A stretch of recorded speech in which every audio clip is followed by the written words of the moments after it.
Nomad Podcast. So hello and welcome back to another episode of Nomad Podcast. And today I have Sean McNamara joining me. And I don't want to spoil too much, so let's get right to the episode. So welcome back to another episode of Nomad Podcast. And today I have Sean joining me.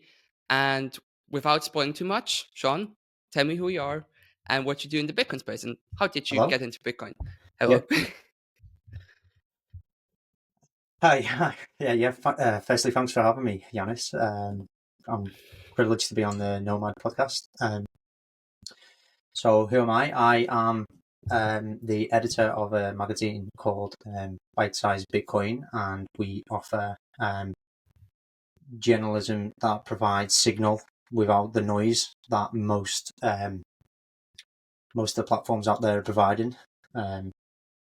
And how did I get into Bitcoin? I started in about 2015 when I became homeless, and spent about a year homeless. It varied from couch surfing to I ended up living in a public toilet, and then I eventually got help from my local council, and that made me question the system a bit on a not on a deeper level, but that happened a bit later on. I was just wondering how someone like me of working age could end up homeless. I felt like the system had failed me and ultimately failed myself. And then I basically just wanted to get rich as well, so I didn't end up homeless again, and I started questioning things like the real estate, and that ultimately led me to Bitcoin. So I started trading it for a bit, and then as the pandemic hit in 2020, sort of 2019, I started looking at the deeper values of it, and yeah, so I'm here now. That's it, really. Yeah. Wow, that's just wow. You know, when you ask people how did you get to Bitcoin, they always tell you this. I wouldn't say bullshit story, but you know, I got into Bitcoin because I was working at this and that, and you just said straight out of the cannon, I was homeless and I had a new way out with Bitcoin. That's amazing, mate. So what were your first thoughts then when you discovered Bitcoin? I mean, because my first thoughts were like, what's that? Like, because I love maths, right? So I was into the math part of Bitcoin. But what were your thoughts actually when you discovered Bitcoin? Was it for you a hope, like a way out of the misery you were in, or how was that for you? Good question, actually, because I've not really thought about this. Why did I? It did represent hope. At first, it was like I had an archaic sort of mindset, like I don't like what the system I'm in at the moment represents. Is there another way out? Is there another way, like, past that that system? That's the only thing that's available. Is there something else there? And that was my initial thought. And then as I familiarized myself with it, I realized there's a lot of scammy stuff involved in it. So yeah, that's it, really. Oh wow, okay. Mhm. I mean, you mentioned before that how can you as a adult basically be homeless with, I mean, that I think that's for me that's the most important thing to dive into, because most of the time when I walk through the streets I always see homeless people nowadays, especially current like since the past 3 years even more. And it just fascinates me, how can we as a good system, and I'm doing this because the system is not good in my opinion, and as a system which is, you know, in Western countries we have democracy and all this crap and how we always say that, and then we have homeless people, right? So for me it's always this touch point where I'm like, is that it? Is that really life? Are there people that end up homeless for no reason at all? Or I mean, how was it for you? How did you even end up homeless? That would be my question now for you. I mean, did it just happen out of nowhere, or? Ultimately, it was the relationships that were around me. I didn't respect them enough, and ultimately, because some relationships failed, I ended up homeless because of that. On it, without going into too many details, I Yeah, won't yeah, bore yeah, you of with course. that. But the reason, from a sort of systemic opinion, I believe that I was working I was working extremely hard in my job, but my money wasn't going as far as I needed it to. So I realised that I wasn't just being taxed. I wasn't just having to pay national insurance. My food wasn't just being taxed. It was um, the invisible tax of inflation that Hmm. was making the money that I had worth less, and I could buy less, um, and I wasn't doing leveraged work as well. I was offering my time for my money, so that's a lesson learned. So there was a systemic version where the money that I had wasn't going as far as it should have or could have a few years prior, and there was a personal side to it where the relationships that I was involved in at the time that was propping me up, offering me security, um, they sort of disappeared. So yeah. Wow. I mean, Mm, also word taxes, especially. I mean, invisible taxes. mm, I mean, when just for the people out there, when you pay stuff, there's mhm. always a tax on everything, even if the thing is out of your own country. I mean, I'm like, I have many friends from Germany, right? So, and in Germany, you have taxes on every shit they buy and every shit they sell you. Like there's like taxes on the VAT tax that you have on, which is a normal tax, right? But then they VAT. even Yeah. yeah VAT VAT. Sorry, I called it VAT. You even have Well, like yeah. It's that's an yeah. but anyway, you even have like a tax on the product itself, then tax on the guy who sold you the product, and tax on the guy who brought the product from that place to that place. I mean, it's a huge, in Mhm. my opinion, it's a Ponzi scheme, right? I mean, I'm not against certain taxes because when you look at history, they were invented for actually good things, right?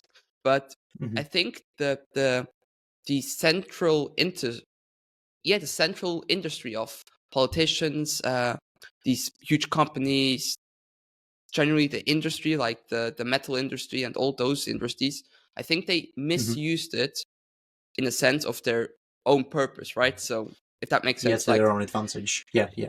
to their own advantage, right? Mhm. Because once you realize that, it's like, wow, it's a whole rabbit hole basically, which you dive into, right? So Mhm. but Mhm. how was it for you then once you realized that our system is fucked? Sorry for saying fucked, but it is fucked, right? How, that's my purchase site, mate. How was it for you? Because it was like, for me, it was like a huge explosion, right? It was like that meme with the Yeah. guy with which does like that. So, how was it for you then, Mhm. basically? I think the apt word is fucked. And I think a lot of people, especially in the Bitcoin space, have recognised that the system is fucked.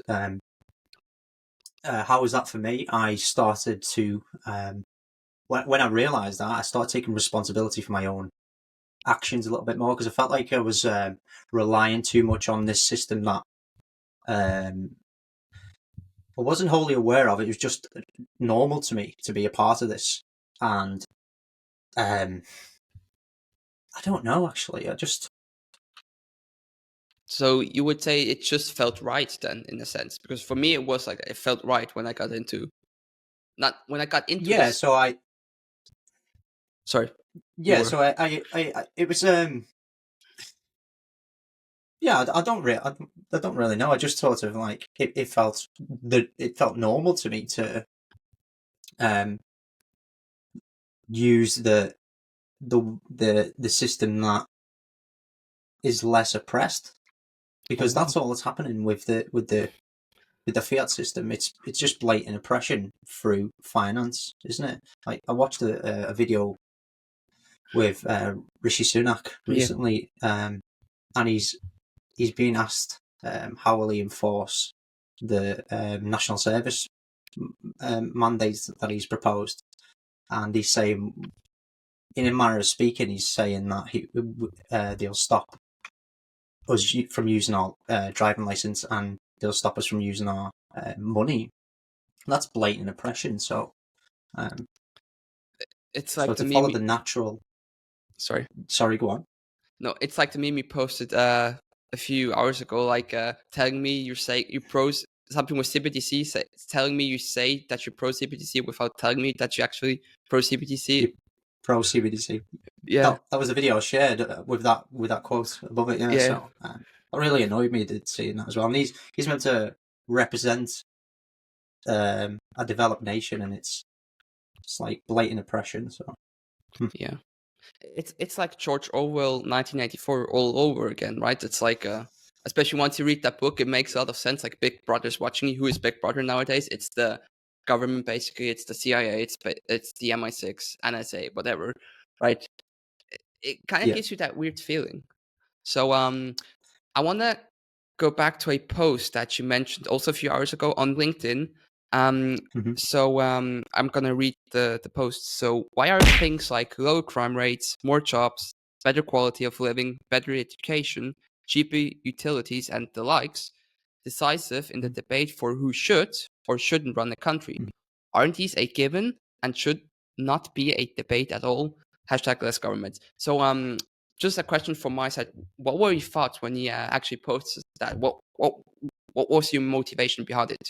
Did you want to get opinions, or was it just a political statement? Yeah. Like, No, it wasn't. It wasn't a statement. I was genuinely thinking, why are these basic necessities in society debated upon when the people making these decisions can freely print money to facilitate them anyway? Why mhm, are we actually um, making them a matter of debate? We should have a right. We should have a human right to these things, especially if the money that's facilitating them um, is freely printed when they need to. So yeah, the bare necessities in life for us to prosper, and for some reason we use them and accept it as a way to decide whether this person, who is a complete stranger to us, can look after us. And it's yeah, I find it fascinating that we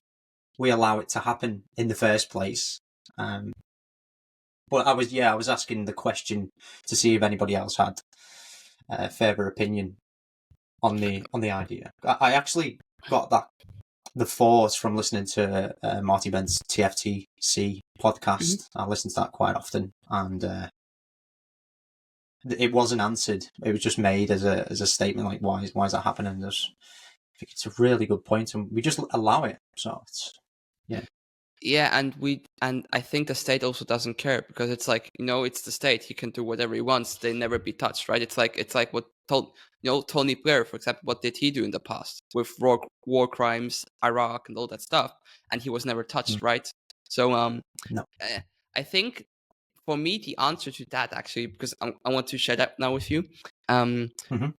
I think that my answer would be they don't give a shit about us. And it's the truth. If they would give a shit about us, then why are the taxes? Why do they even raise tax? I mean, I used to remember in school we heard stories in history classes where people who raised taxes got beheaded. I mean, look at France, how they beheaded their kings and queens for just raising taxes, spending Hmm. billions of ooh, Yeah, from I think in America as well, they tried to the British tried to raise a 2% tea tax, and it ended up in the American Revolution. Is that I think that's what happened as Yeah, well, yeah, isn't it? exactly. So I mean, look at France, for example. They beheaded their kings and queens if they raised taxes by 2%, right, or 3%, and I mean, for me, it's just they don't give a damn about us. And when I see the news also currently with the West provoking a World War III, especially with Russia, who is a nuclear power, right? So doesn't sound too good. So I mean, I'm optimistic, but in my opinion, they don't give a damn about us. Because if they would, as I said, no taxes, no wars, not even, I mean, mhm. not even, I mean, we would all be having a good life if they would actually give a damn about us, but we don't because there are homeless people, there are rich and there are poor people. So Mm. it's a tough life when you realize that our world is fucked actually. So It's true. It's good to see change, like in the likes of El Salvador, though, where it gives Mm, you a little bit more hope that there's a system that can be put in place. And again, that's facilitated by Bitcoin. Bitcoiners know that. Um, it's whether um, the developed nations take a lead and do that themselves, because I think they're in a lose-lose scenario, really, because mm. if they don't, if the hierarchy don't embrace Bitcoin, I don't think they'll. I think Bitcoin will prevail anyway. I think there's no way of stopping it because of its decentralized nature. So the first nation who embraces it is going to get the upper hand, and then they'll lead the way in. But we'll see. We'll see what happens. It's an interesting scenario. It's also funny that a country like El Salvador, which had problems due to the dollar, especially Mm-hmm. due to the dollar, which was used by drug cartels, right, which were financed by the CIA. Let's Mm-hmm. be honest, every drug cartel Yeah. there is, or child trafficking cartel there is financed by the CIA and by the US dollar. So I hope I'm not gonna get shot like in the next 5 seconds for saying this. Who knows? Maybe. But but you know Just it, make a it statement. I didn't kill myself. I didn't kill myself, people. So I mean, look at Boeing. They did the same to them. So I didn't kill myself, people. No, but I think El Salvador is the perfect example as a smaller country, especially, and as a country which is getting rid of those drug cartels, right, and those Mhm. crimes basically, which were funded Yeah. by tax money by the US dollar, right? So I think once El Salvador gets really completely, I mean, they already are, but really completely onto Bitcoin, 100% Bitcoin, I think countries like, let's say, Argentina, Chile, Paraguay, they will follow. Mm. And Yeah. I think I read a report a couple of days ago. Is it begins with a U? One of the neighborhood nations have actually starting to take a step in the same direction as El Salvador, and are starting to lock up gang members on a drastic level, because I think that's how it started in El Salvador, didn't they? They cleared the mm, streets, made it safer, and then enticed people to grow um, their economy using uh, the new currency. yeah, I mean, I Uruguay, had is it Uruguay? I can't remember. Paraguay, I think. Paraguay, Uruguay, Mm, because it one of sounds them, yeah. familiar. One of them. Mm, I mean, what you just also said with I have a friend. She's from El Salvador. I'm not sure if you know Mi Premier Bitcoin. She works there. Reina. I also had her on the podcast. did you release a video? Yeah. Like, did I like it the past couple of days? Maybe. I think I did see Uh, it. I'm not sure, but Mm, she lives in El Salvador, right? She's from El Salvador, and she told us that at the conference, at the BTC Prague conference, um, mm, that it was before they had Bitcoin, and Bitcoin gave them hope, right? It was something completely new. The country was yeah. most of the times poverty Hmm. everywhere, poor people on the Hmm. streets, gang fights, as I said, drug Hmm. cartels, and it wasn't safe at night. Now, completely safe. You can walk around. I mean, of course, you shouldn't have like beef with some of the guys who still are there. I mean, they're still probably drug cartels or some gang members, right? And you shouldn't have beef with Hmm. them, especially in the night. But most of the time, it's now safe, and she can walk safely home from her workplace. And it's like crazy when you hear those stories that Bitcoin essentially made this place safer, made El Salvador safer. And I think, imagine if the UK, and currently the UK has similar problems with gangs, Knife with crime. Yeah. crime. I mean, I live in Greenwich, so Mm. I sometimes saw a lot of police cars passing over the place. I live like next to a bridge, and I would say 1 hour, 2 hours every day, cars passing by, either if it was emergency services or police cars or fireware, whatever, they all pass through, right? Yeah. So Yeah. imagine if the UK, if London would have Bitcoin as an alternative to the pound, it would be Hmm. safer. I mean, we don't know that, but would it be safer? I have a comment on that scenario. In an ideal world, I think that would make the place a lot safer, because there'd be less political influence on how certain jurisdictions are um, looked after. But the problem that we as developed nations have now, I've had this conversation with a few people, is that we rely on the fiat system to fund Mm. absolutely everything from our banking, our food, our farming, our all of our infrastructure is facilitated by the fiat currency.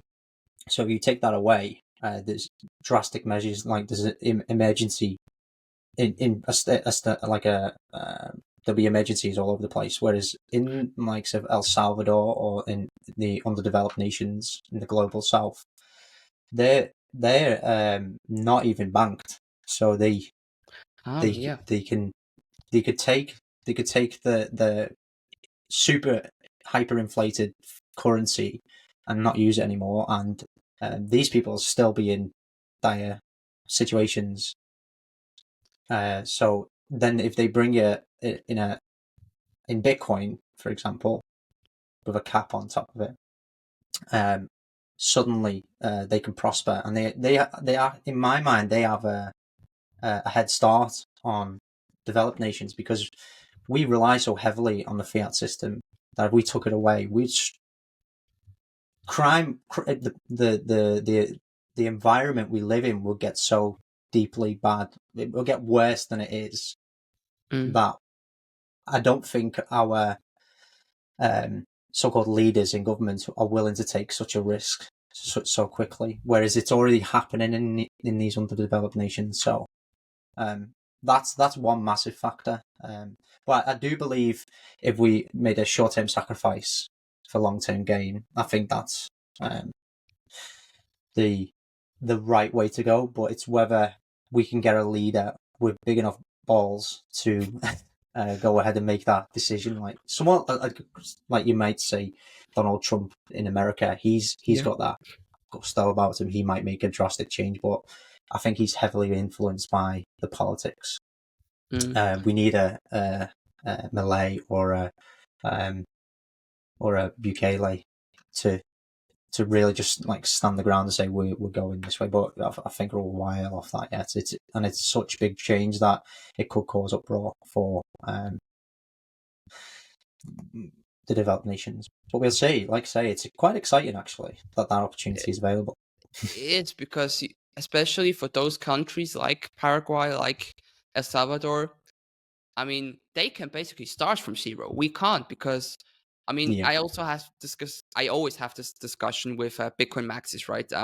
Not against any Bitcoin maxis there is out there, but I just have to think. I hodl my Bitcoin, right? Everybody does that, but at the end of the day, if I bought Bitcoin, let's say in 2015, and that back then it Mm-hmm. had like a price of 3K, something like that, and now I hodled my Bitcoin ever since, and in the next bull run, I'm gonna sell those and exchange them for Yeah. fiat, right? Everybody will do that. There will be some people who say no, but most of the people will exchange it for fiat because we're still connected to this fiat world. And Mm-hmm. I just wanted to touch on that because what you said was I think it's because we're so deep into fiat and that Mm-hmm. system, we can't really get out of it. Although we have ways, it will be hard because they Mm. make it hard from us, right? So In some sense, they're making it. They've made it hard because they've made us rely on these systems. But mhm, in another sense, them printing money freely and as often as they need it, yeah, they're sort of putting it in our favour to want to change systems. Otherwise, we wouldn't be having a conversation on this podcast, will we? Because we've recognised it. It means other people will eventually recognise it. So yeah, it's like the saying, why print money when why pay taxes if they why pay taxes if they just no worries, no worries. my laptop's just gonna pass over to the other side, so I'm just gonna plug it into the charger. Yeah, no worries. Okay. I mean, why pay taxes if they just print money, right? It's like that saying. So, I mean, yeah, but Yeah, I that's a want to. form of oppression, isn't it? It's a form of oppression. So, I want to go back though to the you work for a company, right? Hmm. Prior to getting into Bitcoin, I was working as an electrician. and then I wanted to focus more on Bitcoin, and then I was doing a bit of writing. Mhm. But I had go on, sorry, was yeah. wasn't it what was the company called again? You're editor there, right? The Oh, Bitesize Bitcoin. That's the yeah, company Bitesize Bitcoin. I run now. That's my company. Yeah. Yeah. So just quickly to go back on that before we end this episode. What do you exactly do there, and what are your goals, and are you accepting Bitcoin as a payment system? So I'll answer the first question. What is it we do there? So it's a Bitcoin only publication, magazine. So I've seen a lot of magazines saying that they are Bitcoin only and follow the money and end up not Bitcoin only. I'll end that statement there and let the listeners make their own decisions on who they are. I have mentioned it in other podcasts, but I'm just going to try and get away from that. And we want to emit signal amongst all the noise. So we want to offer people the opportunity to find out what's really going on with Bitcoin, and not just based on people's opinion towards other cryptocurrencies. What was the next question? Sorry. Uh, what the first one? What you basically do? Yeah. And if Oh, you what's your goals? Yeah, I and think what I. your goals are? Yeah. Yeah, we just want to help those already in Bitcoin to stay well informed, and we want to help the newcomers, for example, that have come across come into Bitcoin since the ETFs, to be more informed, because I feel like they can be quite misled, which can lead to them relying on third party institutions when they don't really need to. But we also offer education in the magazine to help them understand how they can become completely self-sovereign. So yeah. And do you accept Bitcoin as a payment method? Of course. Right now, the magazine is free for advertisers Oh, and readers. We are accepting donations through our Geyser Fund. We got a small donation last night, which was great, from Tyler Stevens, which is super cool. Thanks very much for that, Tyler, if you're listening. And that's it. Yeah, okay. it's a Bitcoin only publication. I'm gonna not accept any form of fiat. Yeah, that's cool. That's the first step in actually to get to get a Bitcoin only state, right? To just say Bitcoin only, nothing else. So cool. Sean, where can we find you? Are you on Twitter? Are you X? Sorry. Are you on LinkedIn? Are you on Instagram? Where can we find you? Yeah, so you can find the magazine on Twitter, X, or at bitesize mag _ or you can find me on there as Toxic Maxi Capybara.